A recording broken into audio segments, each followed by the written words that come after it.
warahmatullahi wabarakatuh. Halo teman-teman, saya Nabila Nur Laut dengan NPM 231063102049 dari kelas 4E. Teman-teman, di sini saya akan memberikan tutorial mengenai metode aggregate planning dengan menggunakan aplikasi QM for Windows. Langsung saja kita masuk ke tutorialnya. Pertama-tama, kita buka aplikasi QM for Windows.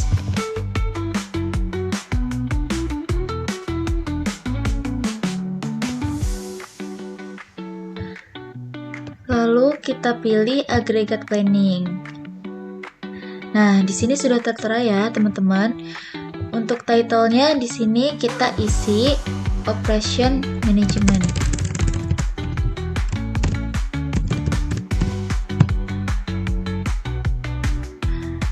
Lalu untuk source stage-nya kita pilih back order. Lalu ininya kita pilih bulan dan klik OK. Nah, lalu kita lihat data yang sudah ada.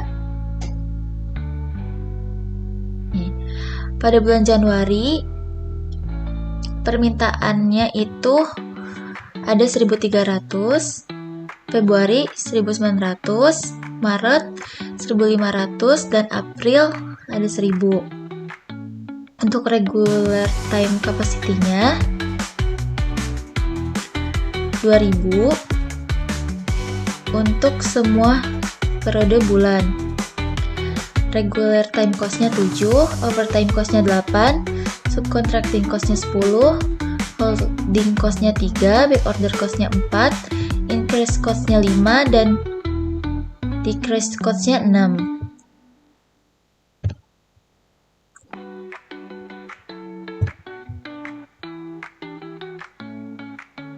Lalu kita pindahkan ke sini. Jika datanya sudah dimasukkan, kita klik Solve.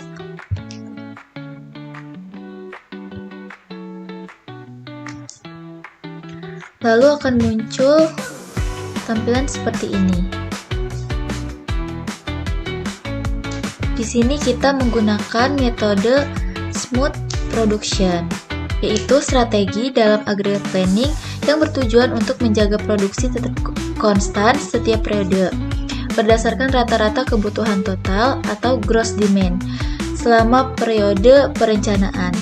Tujuannya adalah untuk menghindari fluktuasi produksi yang bisa menyebabkan biaya tinggi karena lembur, pengurangan tenaga kerja, atau perubahan kapasitas produksi. Nah, total gross demand selama 4 bulan yaitu 5.700 unit yang dihasilkan dari jumlah permintaan dari bulan Januari sampai bulan April. Karena kita menggunakan strategi rata-rata atau average gross demand, maka 5.700 unit tadi kita bagi dengan jumlah bulan sehingga menghasilkan regular time produksinya yaitu 1.425. Jadi 1.425 unit ini diproduksi setiap bulan selama bulan Januari hingga bulan April untuk menjaga kestabilan produksi meskipun permintaan tiap bulannya berbeda. Nah, di sini terdapat kolom inventory ya, teman-teman. Inventory sendiri ini adalah sisa barang yang masih tersedia di akhir bulan setelah produksi digunakan untuk memenuhi permintaan. Jadi, jika produksinya lebih besar dari permintaan, maka kelebihannya disimpan sebagai inventory. Contohnya, di bulan Januari, produksinya itu 1.425 unit dan permintaannya hanya 1.300. Jadi sisanya ini ada 125 unit menjadi persediaan atau inventory. Sebaliknya, shortage pada tabel menunjukkan jumlah permintaan yang tidak bisa dipenuhi karena stok dan produksi tidak mencukupi. Karena produksi setiap bulan tetap 1.425 unit. Saat permintaan lebih tinggi dari jumlah tersebut, seperti di bulan Februari 1.900 dan Maret 1.500, maka terjadi kekurangan barang. Misalnya di bulan Februari itu permintaannya 1.900. sedangkan produksinya hanya 1425 dan ditambah dengan persediaan pada bulan Januari sebanyak 125. Jadi masih kekurangan persediaan sebanyak 350 unit. Lalu pada bulan Maret, permintaan sebesar 1.500, sedangkan produksinya hanya 1.425. Jadi kekurangannya yaitu 75, dan ditambah dengan shortage pada bulan Februari sebesar 350, maka kekurangan stoknya sebesar 425 unit. Lalu kita ganti metode cash current demand. Nah, pada metode cash current demand, jumlah produksi disesuaikan langsung dengan permintaan setiap bulan. Jadi jika permintaan naik, produksi pun akan ikut naik, dan jika turun, produksi juga ikut turun. Misalnya pada bulan Januari, permintaan 1.300 unit, sehingga produksi juga 1.300 unit. Tidak ada peningkatan atau penurunan tenaga kerja. Pada bulan Februari, permintaan meningkat menjadi 1.900 unit. Produksi pun ditingkatkan menjadi 1.900 unit. Untuk mencapainya diperlukan penambahan tenaga kerja yang setara dengan 600 unit tambahan yang ada di unit increase. Lalu pada bulan Maret, permintaan menurun ke 1.500 unit, maka produksi diturunkan ke 1.500 unit juga, dan tenaga kerja pun akan dikurangi sebesar 400 unit yang ada di kolom unit decrease. Lalu pada bulan April, permintaan kembali turun menjadi 1.000 unit, sehingga produksi juga diturunkan ke 1.000 unit. Penurunan tenaga kerja dilakukan sebesar 500 unit. Secara total selama 4 bulan, total produksi 5.700 unit, sama dengan total permintaan karena tidak ada persediaan awal atau akhir. Lalu di unit increase-nya, penambahan tenaga kerja sebanyak 600 unit, dan di unit decrease-nya, pengurangan tenaga kerjanya sebanyak 900 unit. Lalu kita ganti ke metode cash previous demand. Nah, gambar ini menunjukkan metode perencanaan agregat cash previous demand. Dalam metode ini, jumlah produksi di setiap bulan mengikuti permintaan bulan sebelumnya, bukan permintaan pada saat ini. Akibatnya, kekurangan atau shortage dapat terjadi karena produksi tidak langsung menyesuaikan dengan permintaan yang sedang berlangsung. Nah, pada bulan Januari, karena belum ada permintaan bulan sebelumnya, produksi tetap 0. Namun permintaan bulan ini adalah 1.300 unit. Sehingga terjadi shortage sebesar 1.300 unit. Lalu pada bulan Februari, produksi mengikuti permintaan bulan Januari yaitu 1.300 unit.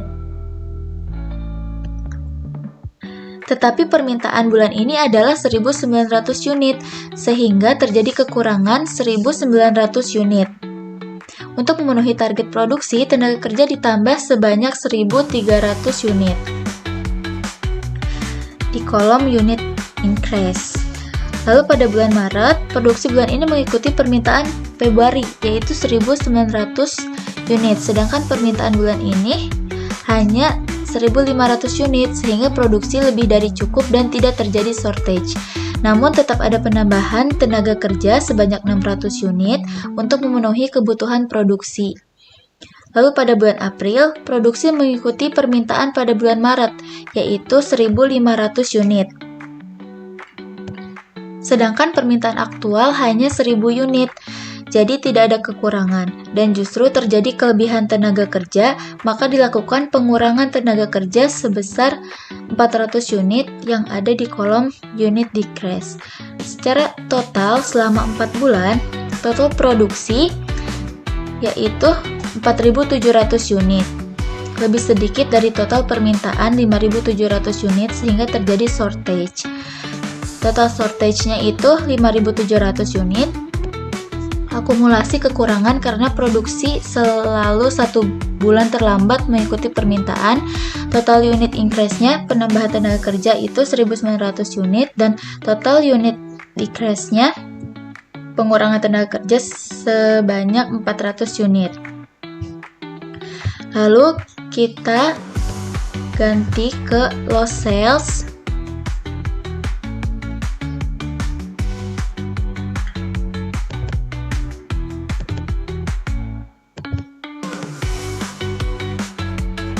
Lost sales. Apa itu lost sales? Lost sales adalah di mana barang itu tidak digunakan lagi untuk periode selanjutnya, hanya dihabiskan pada periode tersebut saja. Nah, pada metode smooth production, shortage-nya di lost sales ini yaitu metode di mana perusahaan menetapkan jumlah produksi tetap setiap bulan berdasarkan rata-rata dari total permintaan. Dalam kasus ini, rata-rata permintaan dari bulan Januari hingga April adalah 1.425 unit per bulan. Oleh karena itu, perusahaan menetapkan produksi reguler sebanyak 1.425 unit setiap bulannya tanpa menyesuaikan dengan naik turunnya permintaan aktual. Pada bulan Januari, permintaan sebesar 1.300 unit, sementara produksi mencapai 1.425 unit. Hal ini menghasilkan kelebihan produksi sebanyak 125 unit yang disimpan sebagai persediaan di kolom inventory ini. Lalu pada bulan berikutnya, Februari, permintaan meningkat menjadi 1.900 unit, namun produksinya tetap pada 1.425 unit. Karena hanya ada 125 unit persediaan dari bulan sebelumnya, masih terjadi kekurangan sebesar 350 unit yang ada di kolom shortage ini. Di bulan Maret, permintaan adalah 1.500 unit dan produksi tetap ada di 1.425 unit, sehingga terjadi shortage lagi sebesar 75 unit. Pada bulan April, permintaan menurun menjadi 1.000 unit, sementara produksinya tetap di 1.425 unit, sehingga kelebihan 425 unit menjadi persediaan akhir. Secara total selama 4 bulan, produksi tetap sebesar 5.700 unit, sesuai dengan total permintaan. Tetapi karena waktu produksi tidak mengikuti fluktuasi permintaan bulanan, terjadi persediaan akhir sebesar 550 unit dan shortage kumulatif sebesar 425 unit.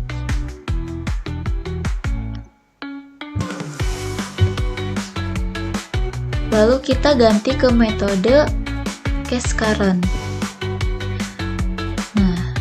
Sama dengan cash current pada back order yang sebelumnya tadi, cash current pada lost sales juga sama, yaitu jumlah produksinya disesuaikan langsung dengan permintaan setiap bulan. Jadi jika permintaannya naik, produksi pun akan ikut naik, dan jika turun, produksi juga ikut turun.